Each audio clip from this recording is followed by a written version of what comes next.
El concepto muy oportunamente acuñado por la OTAN de seguridad humana es hoy más relevante que nunca. Y en este sentido, la Asamblea Parlamentaria de la OTAN proporciona un foro único para que los miembros del Parlamento de toda la Alianza Atlántica reflexionen sobre la seguridad y el papel que debe tener la organización en este marco. Y quiero reconocer el trabajo de la delegación española ante la Asamblea Parlamentaria, que saludo, y muy especialmente el de su presidenta, la diputada Zaida Cantero, en la organización de esta sesión. El trabajo y las actividades de esta Asamblea Parlamentaria son fundamentales para facilitar la conciencia parlamentaria de los temas que afectan a nuestra seguridad y que en estos momentos son esenciales a la vida de todos nuestros ciudadanos, porque afectan a nuestras sociedades en su conjunto. Y al mismo tiempo, también su labor es fundamental para fortalecer la relación transatlántica y los valores que sustentan la alianza. Con su trabajo diario y muy especialmente a lo largo de estas jornadas, ustedes contribuyen a dotar de transparencia a nuestras políticas y también a una mejor comprensión de los objetivos y misiones de la alianza para todos los legisladores, pero también para nuestros ciudadanos. Hace muy pocos meses, Madrid acogía la cumbre de la OTAN, una reunión que ya se anticipaba como clave para el futuro de la organización antes de que ocurriera la agresión rusa, pero que resultó fundamental, porque ahí se adoptó por parte de la alianza un concepto que la adapta a este nuevo y más exigente contexto de seguridad. La capacidad de la OTAN para evolucionar y adaptarse a los retos de su entorno es una de las razones de su éxito. Este nuevo proceso de adaptación de la OTAN culminó con la aprobación del nuevo concepto estratégico, el concepto de Madrid. Los aliados y socios éramos conscientes de la importancia de la tarea y de la complejidad del marco en el que iba a desarrollarse, pero no imaginábamos el nivel que llegaría a alcanzar el reto al que nos íbamos a enfrentar y seguimos enfrentándonos. La cumbre de Madrid ha sido la cumbre de la unidad. El enorme desafío lanzado por Rusia, con su agresión ilegal e injustificada, lejos de dañar nuestra unidad y nuestra solidaridad transatlántica, las ha reforzado de manera extraordinaria e inédita. Esta cumbre ha supuesto un hito para la OTAN, reafirmando los principios y valores que nos unen, aportando serenidad y profundidad estratégica a través del nuevo concepto y adoptando un ambicioso paquete de medidas para dotar a la alianza de los instrumentos necesarios para afrontar los desafíos de la próxima década. Estos desafíos a la seguridad euroatlántica, a los que nos enfrentamos en cooperación con la Unión Europea y con el resto de socios, amigos y aliados en el mundo, provienen ya de todas las direcciones y desde ámbitos muy diversos. El cibernético, las nuevas tecnologías, el terrorismo, las fuentes de energía, que se usan cada vez más como arma, o el impacto del cambio climático. En estos últimos meses hemos constatado que solo con unidad podemos defender nuestros valores y principios democráticos y dar respuesta a los que con su acción tratan de minar las bases del orden internacional sobre el que se han construido las décadas más prósperas de nuestras sociedades. Hace muy pocos días hemos vuelto a tener la prueba de que esa unidad sigue intacta. Con la concertación de los presidentes de muchos países aliados que estaban presentes en la reunión del G20 en Indonesia, tras el lanzamiento masivo de misiles de Rusia en Ucrania y adoptando una declaración por parte de todos los miembros del G20. La cumbre de Madrid también alcanzó dimensiones históricas porque dos nuevos países han solicitado su adhesión: Suecia y Finlandia, socios privilegiados de la alianza y dos democracias consolidadas. España depositó nuestro instrumento de ratificación en Washington el pasado día 6 de octubre para su adhesión. Así pues, la cumbre de la que esta Asamblea es continuidad ha enviado una extraordinaria señal de cohesión de los aliados que marca el camino a seguir. En primer lugar, respecto a nuestro apoyo al gobierno y al pueblo ucraniano en defensa de su libertad e integridad territorial. En el marco de la OTAN debimos seguir trabajando en el apoyo a los esfuerzos de Ucrania, en las necesarias reformas y en la reconstrucción, a la vez que avanzamos en la implementación del paquete reforzado aprobado en la Cumbre de Madrid. Nuestras acciones tienen la clara vocación de avanzar en poner fin a la guerra y que regrese la paz a Europa. Todo lo que hacemos, absolutamente todo, el refuerzo de la ayuda militar, los paquetes de sanciones, las iniciativas internacionales, por supuesto la ayuda humanitaria, está siempre orientado a nuestra firme voluntad de terminar con la guerra y que regrese la paz lo antes posible. El compromiso de España en esta dirección ha sido constante desde el inicio de la agresión y se ha concretado en diversos ámbitos: político y económico, diplomático, humanitario y militar. En el mes de abril, con la presencia del presidente del Gobierno de España, reabríamos nuestra embajada en Kiev. El pasado 2 de noviembre yo mismo me desplacé a Kiev para reunirme con el presidente Zelensky y con el ministro de Asuntos Exteriores, mi buen amigo Dmytro Kuleba. Durante el viaje hice entrega de 30 ambulancias en el mismo momento en el que llegaba un equipo de expertos del Ministerio del Interior español para asistir a la Fiscalía ucraniana en sus labores de investigación en materia de crímenes de guerra. En esos días se concretó además la entrega de material adicional por parte de España, en concreto 4 lanzadores de misiles antiaéreos Hawk del Ejército de Tierra para fortalecer las defensas aéreas de Ucrania, además de 5 grupos electrógenos ante este invierno tan difícil en Ucrania.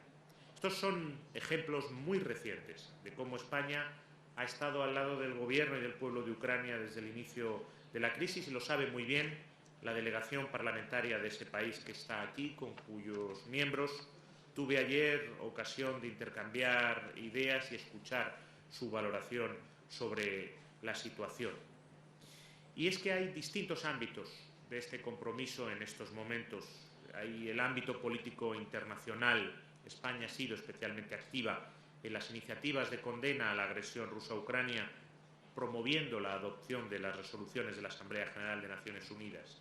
También en la lucha contra la impunidad de los crímenes cometidos en Ucrania, donde hemos solicitado, junto a otros 42 estados, muchos de ellos de los países de los que vienen ustedes, una investigación al fiscal general del Tribunal Penal Internacional, y hemos apoyado la decisión del Consejo de Derechos Humanos de establecer una comisión de investigación independiente. Esta movilización internacional debe ir acompañada de medidas que alivien la situación de las víctimas absolutamente gratuitas e innecesarias de esta agresión. Y ante las devastadoras consecuencias humanitarias, España ha articulado uno de los mayores paquetes de ayuda humanitaria para un solo país en la historia de la cooperación española. La crisis de seguridad alimentaria derivada de esta agresión es una de nuestras mayores preocupaciones y uno de los principales retos que tenemos que afrontar juntos la comunidad internacional. El acuerdo auspiciado por Naciones Unidas, gracias a los buenos oficios de Turquía para el transporte de grano en el Mar Negro, fue una importante iniciativa que acaba de ser renovada por 2 meses y que esperamos pueda seguir contribuyendo a mejorar la crisis actual. España movilizó más de 230 millones de euros para la lucha contra esta seguridad alimentaria durante la cumbre que tuvo lugar al respecto en Nueva York. Nuestro compromiso con el pueblo ucraniano también se plasma en la acogida de sus ciudadanos que tienen que huir de la guerra. Somos, España, el 5º país de la Unión Europea en número de acogida de ucranianos bajo la Directiva de Protección Temporal, y son ya más de 150.000 los que han llegado a nuestro país en estos meses. España dio además un paso histórico cuando decidió dotar a Ucrania de armamento con la entrega de varios paquetes de material de diversa índole. Y en el ámbito de la Unión Europea hemos tomado decisiones inéditas. Es el caso de la adopción de sucesivos paquetes de sanciones o del envío de ayuda militar a través del Fondo Europeo para la Paz, de hasta un total de 3.100 millones de euros. El establecimiento reciente de una misión de formación de la Unión Europea en la que España va a participar entrenando hasta 2.400 soldados ucranianos al año en rotaciones de 400 soldados cada 2 meses, y el plan de apoyo de la Unión Europea a Ucrania dotado con 18 billones de euros para 2023. Todos ellos van en esa dirección. Pero el concepto de Madrid nos ha fijado también el camino a recorrer partiendo de este contexto internacional, que es probablemente el más convulso y complejo desde la caída del muro de Berlín, y también desde el convencimiento de todos los aliados de que estamos ante un ataque a nuestros valores, al orden internacional basado en reglas, a nuestra propia seguridad, y un ataque que no parece que vaya a desaparecer a corto plazo. La OTAN debe de recorrer un camino determinado por su vocación para abordar las nuevas amenazas, las amenazas híbridas, para potenciar el enfoque de seguridad humana con elementos como la relación entre seguridad y cambio climático, las nuevas tecnologías, reforzar la disuasión y la defensa. Todo ello debemos hacerlo acompañado de nuestros socios, de nuestros amigos en el mundo, mirando más allá del espacio transatlántico y manteniendo siempre la complementariedad tan necesaria con la Unión Europea, que los desafíos actuales han mostrado como única e imprescindible.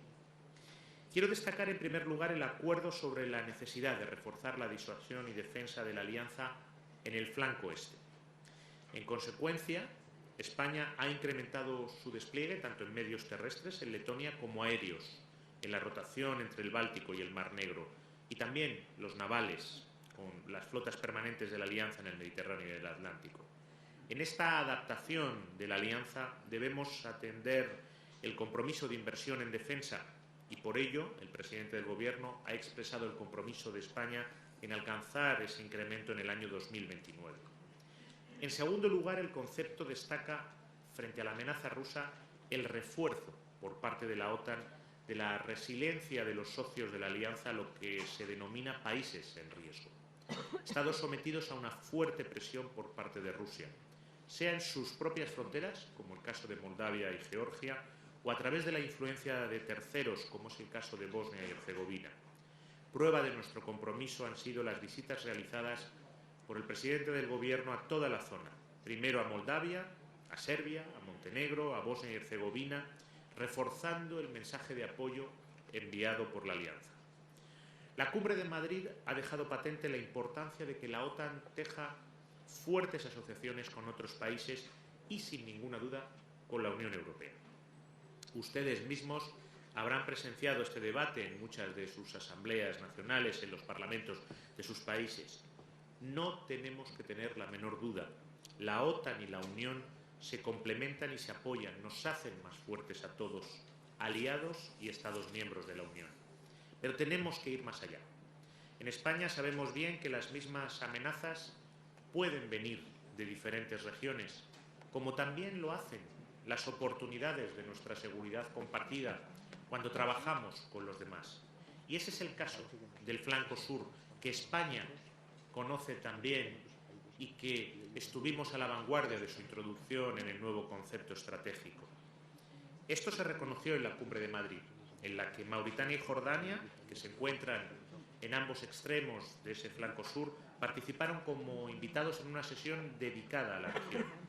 Creemos en esa aproximación de 360 grados a las amenazas por parte de la Alianza y por eso hemos sido uno de los principales impulsores de una mayor visibilidad del sur, de sus amenazas y también de las oportunidades para nuestra seguridad compartida si trabajamos con los socios de la región. Las amenazas y desafíos que emanan del flanco sur, muy en particular el terrorismo en el Sahel, en el contexto del cambio climático, los problemas de seguridad exacerbados por la seguridad en Ucrania y la consolidación de la presencia rusa en esas regiones, requiere una especial atención por parte de la OTAN.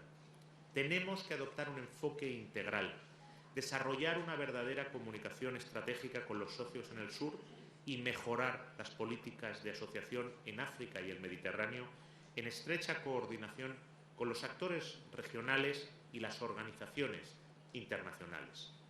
La ribera sur del Mediterráneo es una prioridad de la política exterior de mi país y la lucha contra la inestabilidad que proviene de regiones adyacentes lo es en el ámbito de nuestra seguridad y defensa.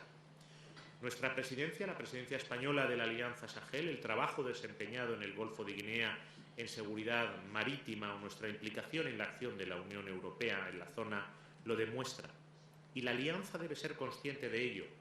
Y en esta tarea de concienciación y desarrollo de líneas de trabajo adecuadas, siempre encontrarán a España a su lado impulsándolo. En el año 2022, este año, ha sido el año OTAN en España y esta Asamblea es una nueva prueba de ello.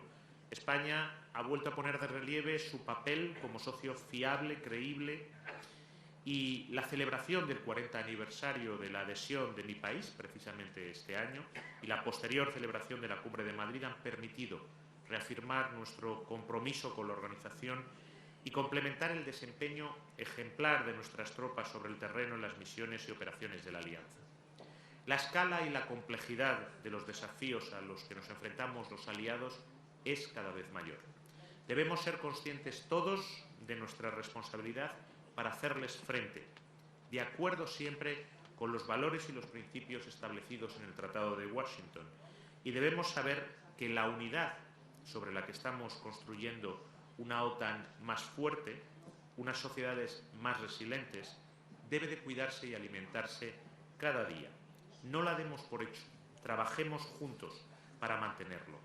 También forma parte de esa responsabilidad concienciar a nuestros ciudadanos, explicarles a nuestros ciudadanos la existencia de las amenazas y la necesidad de reforzar nuestra disuasión para fortalecer también en nuestras opiniones públicas nuestra unidad, contribuyendo a la tarea de generar y nutrir una cultura de defensa y seguridad que le ofrezca un soporte duradero. Nuestra disuasión es tan fuerte como lo sea el compromiso político y social que la respalda en nuestras sociedades, igual que la imprescindible unidad y solidaridad entre todos nosotros, entre todos los aliados. En la construcción de esta cultura, así como en la adopción de las decisiones fundamentales, el papel de ustedes, los parlamentarios, es crucial. Incluyámosla también entre nuestras prioridades y, desde luego, tienen mi compromiso personal y el compromiso del Gobierno de España para hacerlo. Muchas gracias.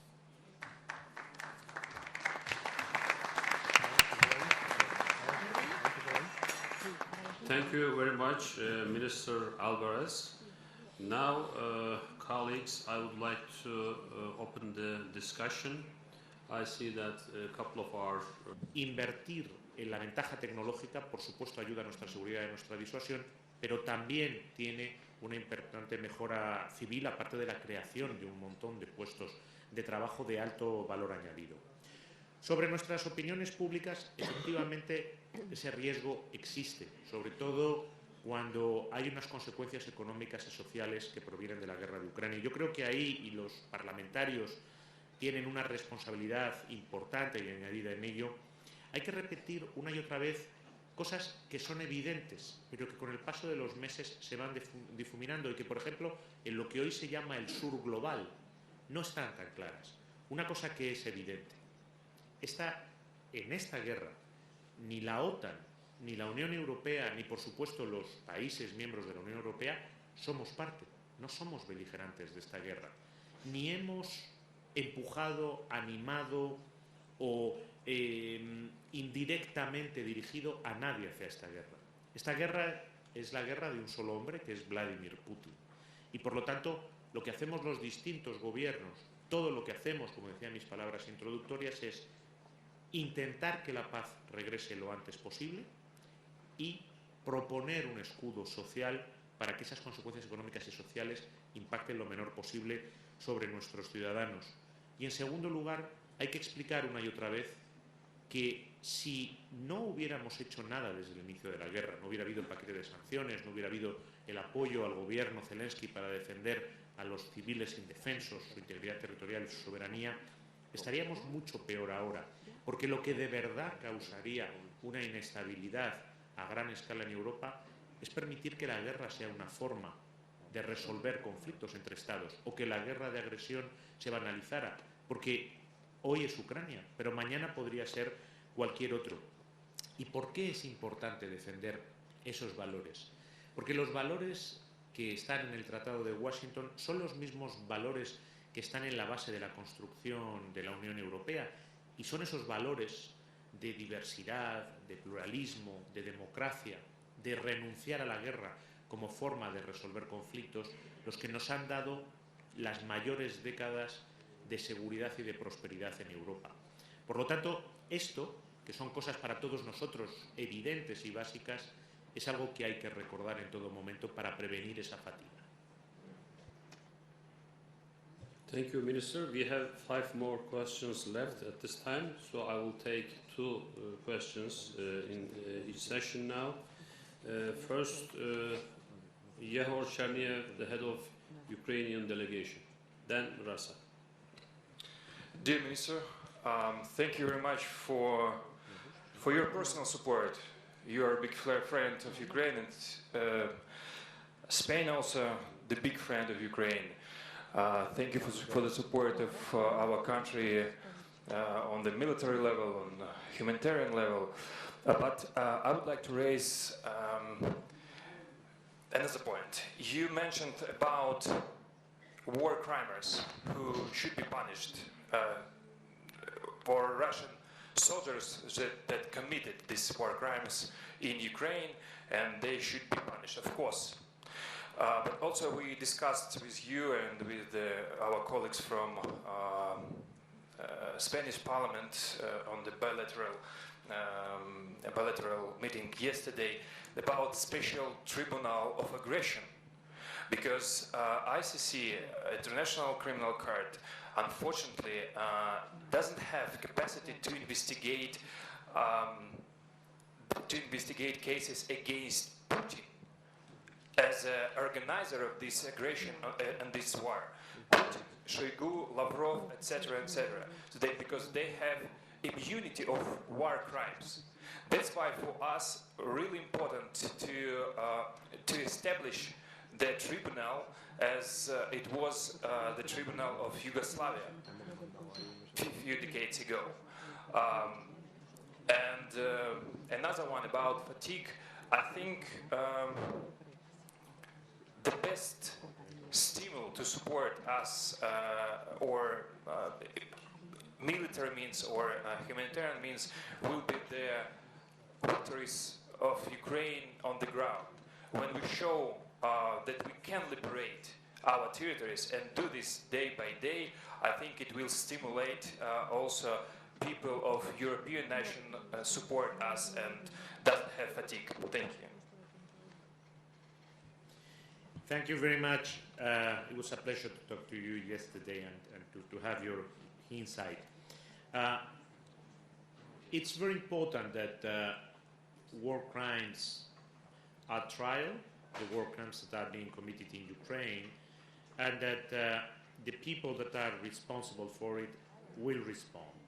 It's important for you, it's important for the international community, and it's also the right message for future wars or people that might be thinking about launching future wars. I think that the step of creating the International Criminal Court was in that sense, saying there is no 2 ways of justice, one for specific individuals and another one for states. Once we have forbidden war, any war of aggression must be punished. It's an interesting idea that you are putting on the table to create a very specific court. I think we have to be cautious of 2 things. I don't have my mind set yet about it, but I see 2 things. Now we have an international criminal court, we have a United Nations system, and we might make sure that whatever system we decide, it's fitted and not weakening what we are already building for all cases. And the second thing is, when it comes to crime of aggression, we are talking about a new type of crime that will go beyond Ukraine and will be for the future. So we must make sure that there is a world international institution, United Nations, that it's involved and that it's all discussed. So it's very clear that these crimes might not be unpunished. It's very clear that we must find the right way to do it, but we must be very careful not to split different investigation, another tribunal, the International Criminal Court, the Ukrainian prosecutor, because that would weaken everything at the end. Whatever we do, we must all join and work together towards one single investigation. Yes, colleagues, now I am going to take the questions in the rows of 3, and I close the list since the minister will leave at 10:45. First Rasa, then Mr. Osman, and then we have Mr. Albares. So, Rasa, please, the floor is yours. Thank you, Chair, dear colleagues, Mr. Minister. First of all, of course, I would like to join those thankful people to you personally, your government, and also Spanish people for their huge support, be it European Parliament, I am part of it now representing here, or my native country, Lithuania. We know very well how supportive Spanish people were and still are for Ukrainian refugees. Now, I will start from a very short announcement related with previous question also. Next week, European Parliament will vote for the draft resolution on Russia, naming it as a terrorist state sponsoring terrorism. And we will call on the EU and its member states to develop an EU legal framework for the designation of states as sponsors of terrorism and states which use means of terrorism. Unfortunately, it's tragic that the largest state in the world transformed itself into such unprecedented status, which started from Red Terror in 1917, to Stalin crimes, then to kleptocratic mafia state, and now to brutal terrorist state. It is clear we have to do everything to stop it, and maybe in the future to change it. And the most important, to help Ukraine to win and become full member of both EU and NATO. So now the most important thing is lessons learned, as soldiers do after every exercise, so that they don't repeat it again. Bucharest summit in 2008, when Ukraine and Georgia were not invited for MAP, was a big mistake. Enlargement is a key element of Russia's containment strategy. So my question is related with that very important question, because creating a united area of well-being, stability and security through NATO and EU membership is our interest. Grey zones in the European continent are critically dangerous. So what is your position on both enlargements without delay to Ukraine and other European countries or regions in a very insecure grey zones? Thank you. Mr. Osman Bak, the head of Turkish delegation, please.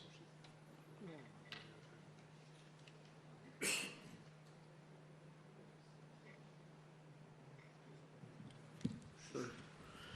Thank you very much, Minister. First of all, I would like to thank Spanish delegation for the organization and also for Spanish government's efforts through NATO summit in this year.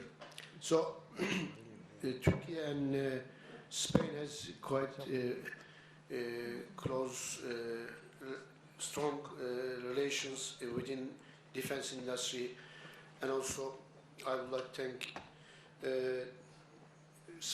Spanish government and Spanish people for their support on Spanish patriots which are on the patriot system in Turkey-Syria border, and they are staying there and they are on duty, and also we are very happy that you are extending another period of time for this patriots to stay there. So we are thankful for Spanish people on this issue.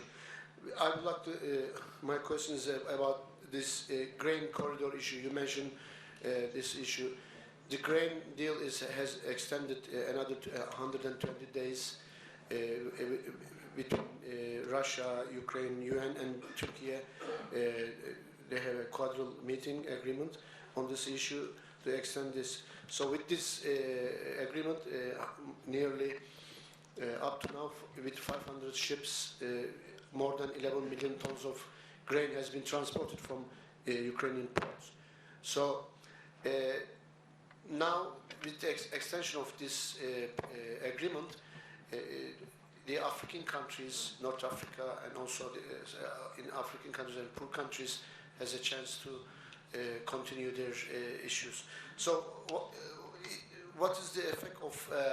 How do you see the effect of this food crisis and climate changes, and also fertilizer issue within the Africa? Because if fertilizers does not go there, the Africa in the agriculture efficiency will drop. So this is affect all food security within the world. So this will affect another movement, which flux of refugees and so all those issues. So how do you elaborate because since Spain and also Turkey and also Greece in the southern flank of NATO, so we may face some difficulties. I would like to hear your points on this issue. Thank you, Minister. Last, Mr. Azubalis, please, with your question. Thank you, Mr. Chairman.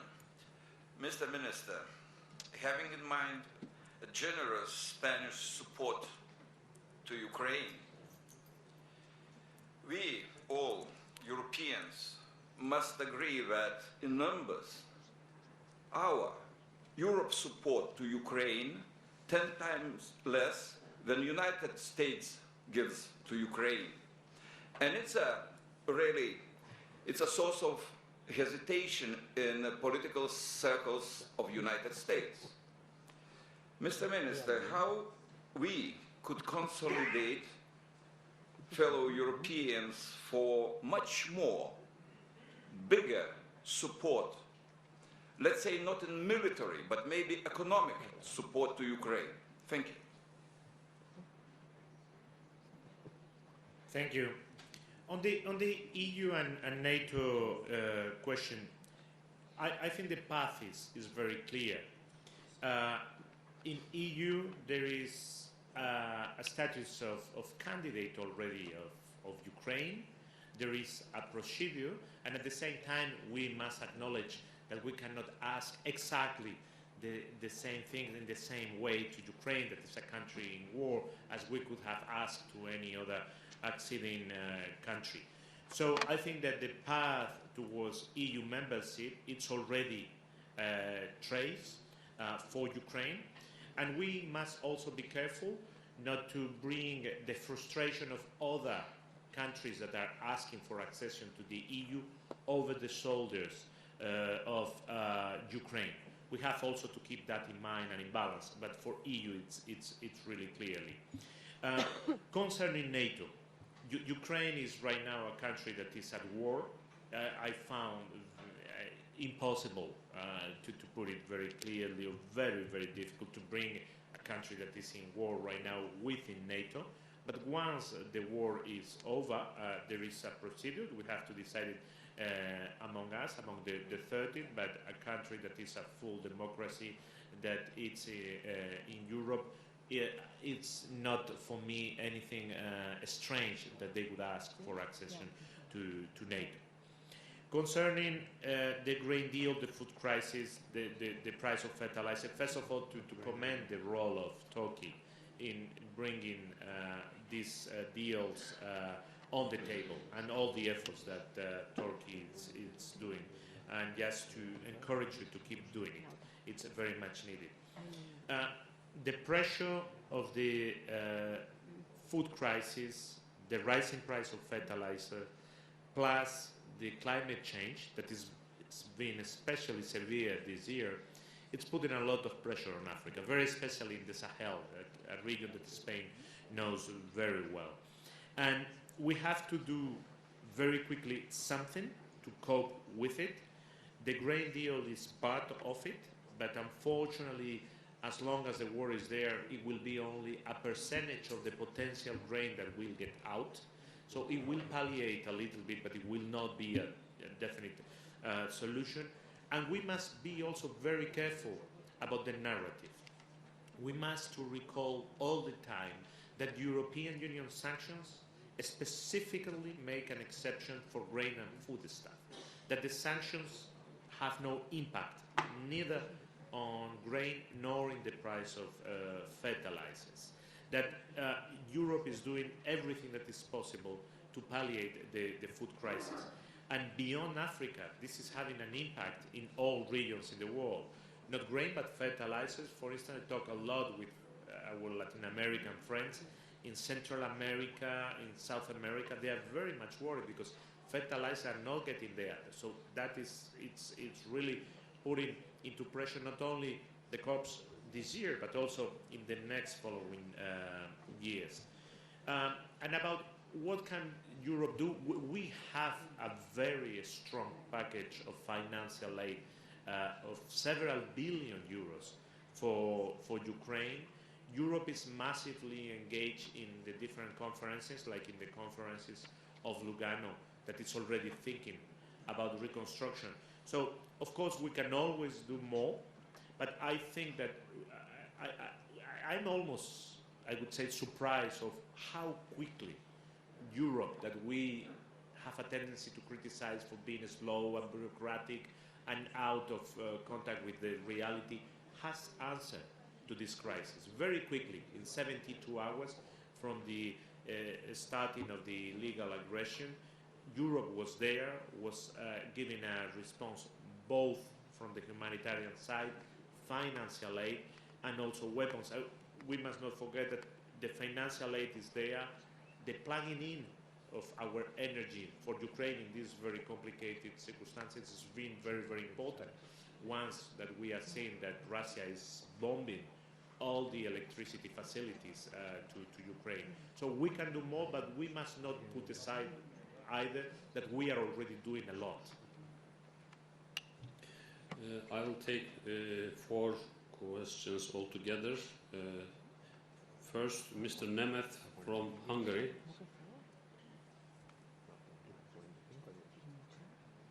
Thank you very much.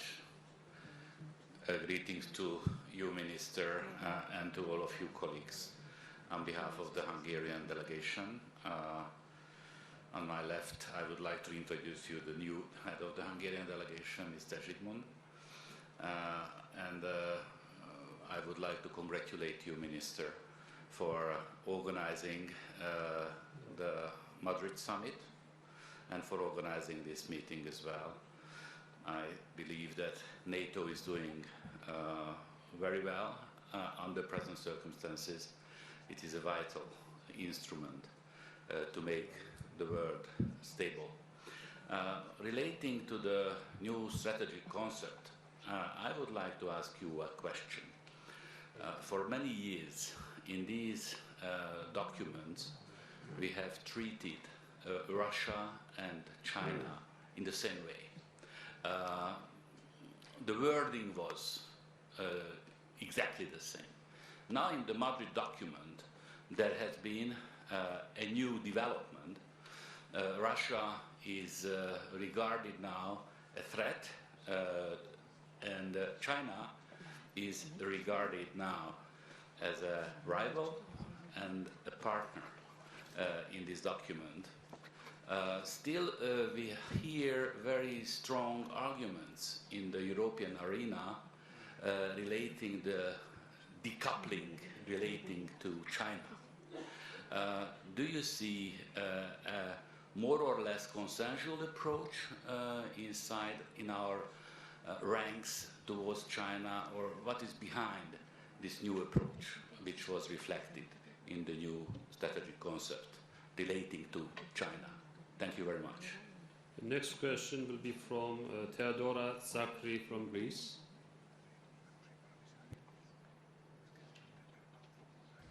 Thank you. Thank you, Mr. Chairman, dear colleagues, dear Minister. It is clear to all of us that the illegal invasion of Ukraine by Russia, leading to thousands of civilian deaths and millions of refugees, has changed the security landscape drastically. But what is the most important in understanding this new reality and guiding our actions are two words that, unfortunately, are not mentioned in our political declaration. That word is international law. The Russian invasion is illegal because it violates international law, just like the invasion of Cyprus in 1974. Each of our countries must show solidarity their own way to the Ukrainian people against this violation of international law, and we must collectively do all we can for the Russian invasion to stop. That means also working diplomatically for peace, the return to diplomacy, and a solution that respects the territorial integrity of Ukraine. If we do not work in this way, the consequences will be heavy. First of all, for Ukraine, but also for our societies. That means strong support for European future for Ukraine, Moldova, and Georgia, but not accession to NATO, which would endanger with both regional and global peace even more.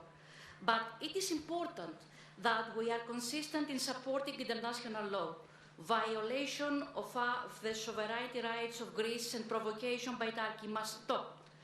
In order to promote international law credibly outside the NATO area, we must be able to ensure it between NATO members. Thank you very much. We have little time left, so please be short in your questions, as the Minister will be leaving in a few minutes. So the next one is for Lord Anderson from United Kingdom.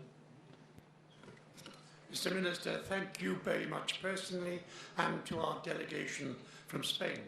Mr. Minister, in my country, the United Kingdom, across party, we all agree that this is aggression.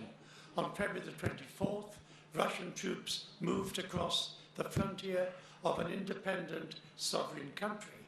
Equally, not only an aggression, but an unjustified aggression. No justification in international law or in terms of provocation. But what is distressing, and here comes my question, is that so many countries do not see it in that way. China, for example, which has as a hallmark of its policy non-interference in the internal affairs of another country, has by and large supported Russia in its aggression. South Africa, perhaps because of its debt to the old Soviet Communist Party of the Soviet Union, sits on its hands. India, big country with for anti-colonial or pro-Russian reasons, does not support it. Why are we failing in getting across this case for clear, unjustified aggression? What better can we do to bring on board those countries which refuse to support Ukraine? The last question will be from Mimi Kodelli from Albania. Please. Thank you, Chairman.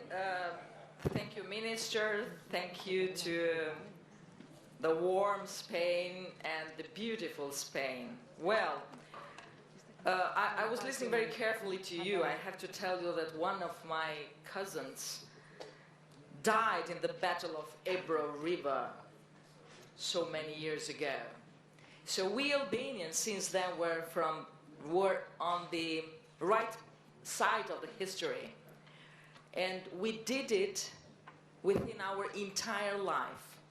We never had an aggression against the others. But we were talking about Russia and the atrocities, and I totally agree with that. But if I come closer to my place, to the Balkans, and you go deep to the influence that Russia is having in our region, this is pretty much concerned. So I know by heart the position of Spain when it comes to Kosovo and the rest of what's going on around us. But I would like to pray you to, on behalf of the Albanians all around the world, to go deep again and again without stopping in our history. And most probably you will have the chance new socialist government, because I'm socialist myself, to have a more innovative and brave action, so to say, to discuss, to re-have on your table discussions, not influenced by the domestic rhetoric, this issue. Because the more we will have green dots in our region, the probability of having Russian influence, it's going to be bigger and bigger. And I'm not talking about only Kosovo and Serbia. I'm not mentioning Western Balkans, as you can easily understand, but the Balkans in general, and not only. So to say, we need to be in this momentum brave enough, as brave as Ukrainians are, to face the issue and come to an end of many problems that we used to solve many years ago. But I'm pretty sure that you're very serious when it comes to this topic. I know by heart what I'm talking about, sir.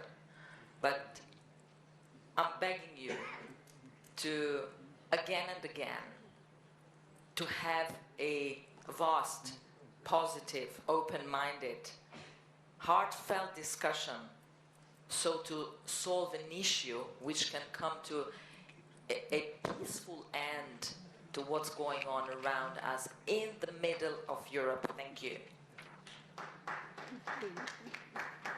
Mr. Ahmet Yıldız, you also asked for the floor. This is the last intervention.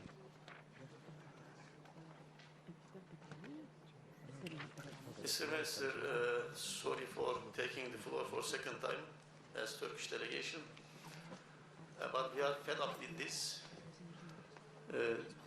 Taking the Turkish-Greek disputes here, especially the Cyprus issue, don't you think that comparing the war of aggression against Ukraine with Cyprus issue is an underestimation of the Russian war against Ukraine, and it is unfair to the Ukrainian people also? Thank you. Minister, the floor is yours, please. Thank you.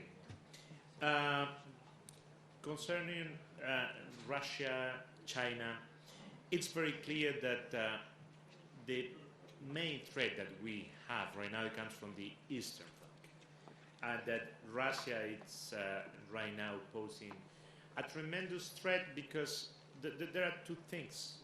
There are a direct contact with the borders of NATO right now, and at the same time challenging the very basic principles of the United Nations Charters, that is to ban war of aggression as a way of settling dispute or making advancement on political stance of any country.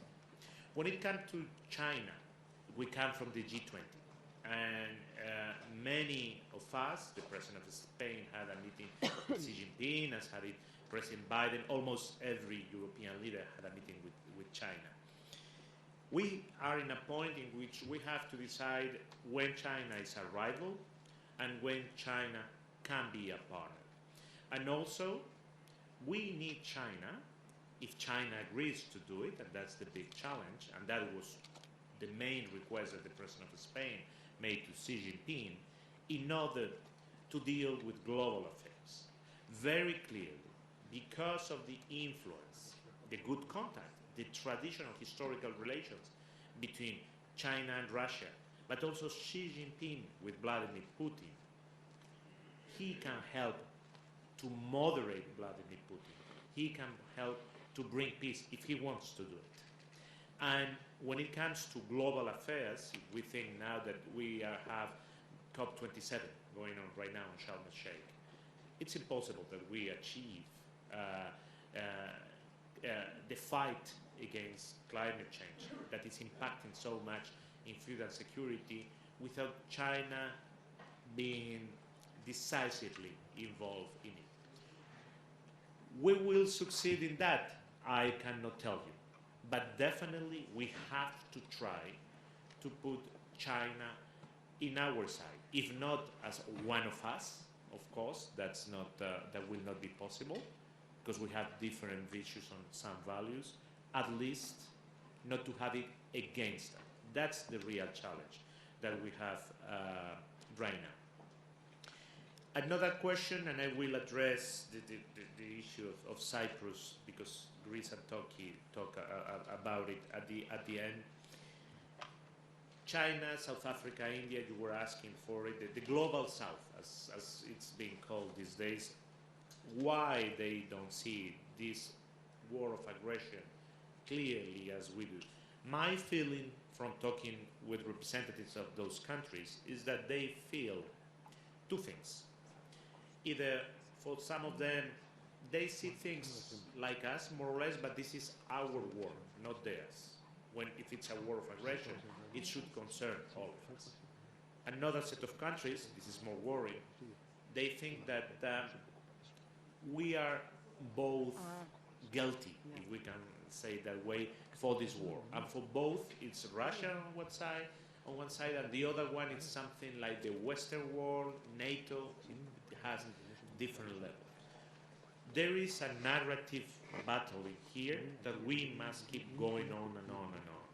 We must remember that neither NATO, nor European Union, nor the Western governments or the European government, we are not part in this war.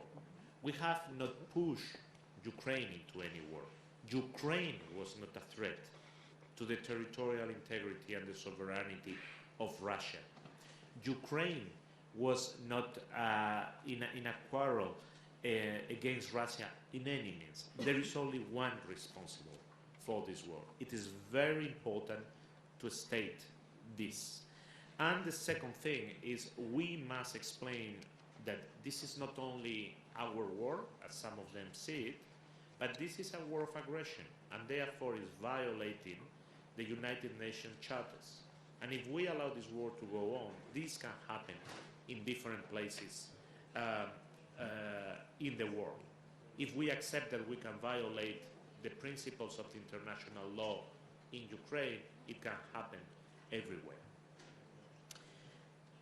We are very, very, very concerned with the Balkans, as much more as we are heading towards the Spanish presidency of the EU in less than 7 months, the second semester of next year, and we are already preparing for it. The president made a visit to all the region very recently at the end of the month of August to start to have a first-hand flavor of how things are evolving there.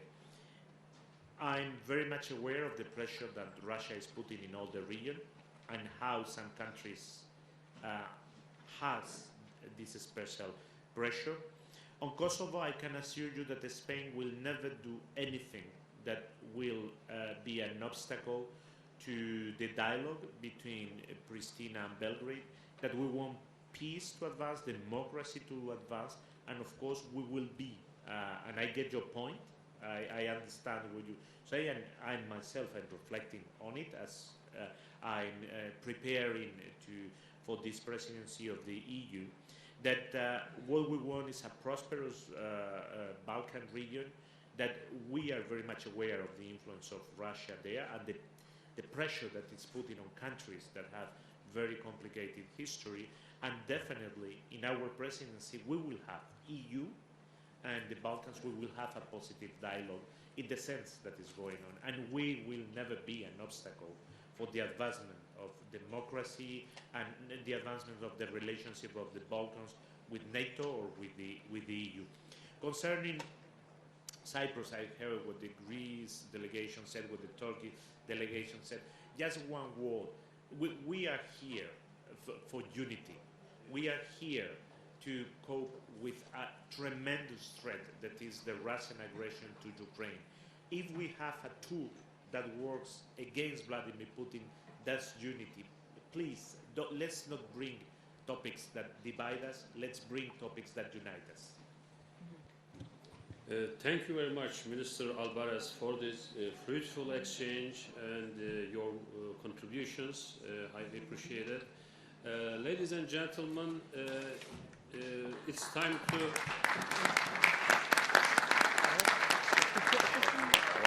Dear colleagues, it's time to close the first discussion and take a short coffee break.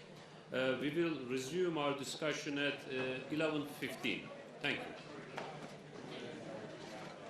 President, sorry, can I just ask you, the screen is always vibrating. It's like we had 2 bottles of Jack Daniels when we see at the speakers. Okay. So is it possible to stabilize the screen? Thank you. Okay, very much. we will ask them to check it. Okay, thank you. Thank you very much.